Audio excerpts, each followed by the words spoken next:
तमिलनाडु में निर्मित दवाई के द्वारा जिस प्रकार से हमारे मध्य प्रदेश के अंदर हमारे बच्चों के खास करके कफ सिरप के मामले में ट्रीटमेंट के दरमियान उनकी किडनी खराब होने की घटना आई है, जिसमें लगभग हमारे बच्चों की डेथ भी हुई और जो बीमार और घायल उनको देखने भी आए।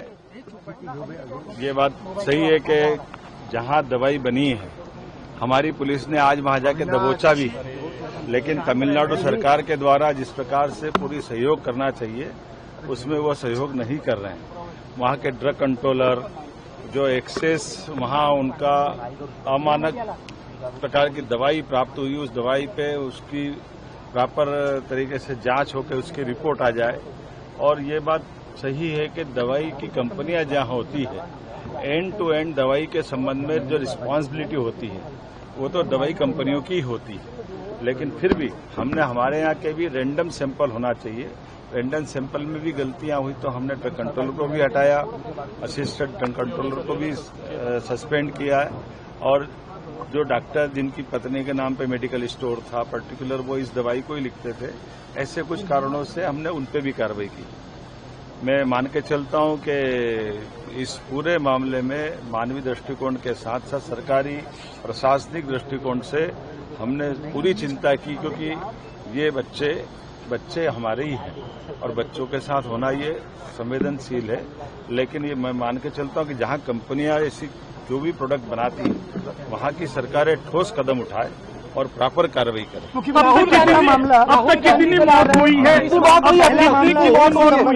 ऐसा है जो मेडिकल की रिपोर्ट आती है और जिस प्रकार से प्राइवेट मेडिकल कॉलेज या प्राइवेट हॉस्पिटल में बच्चे इलाज करा के लोग घर चले जाते हैं, और जो मेडिकल की रिपोर्ट की दृष्टि से हमने हॉस्पिटल से लगा करके बाकी प्रबंधन में जो अगर इसकी जांच देखी है तो मूल रूप से ट्रीटमेंट के दरमियान दी गई दवाई की ही गलती है, जो मैन्युफैक्चरिंग मिस्टेक है।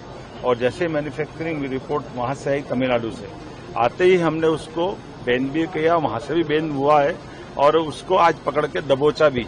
हमारी सरकार किसी को छोड़ने वाली नहीं है। मैं कांग्रेस के मित्रों से कहना चाहता हूं, वो जो इस पे बात कर रहे हैं वो जाए ना तमिलनाडु और धरना दे। फैक्ट्री जहां से बनी उन्होंने ड्रग लाइसेंस कैसे दिया, एक बार उसको लाइसेंस दिया था तो वो लाइसेंस दोबारा कैसे रिन्यूअल कर दिया, छोटी सी जगह में इतनी बड़ी फैक्ट्री कैसे बना दी। राहुल गांधी भी आना चाहे तो जाके देखे, वहां तमिलनाडु की सरकार के खिलाफ जाए।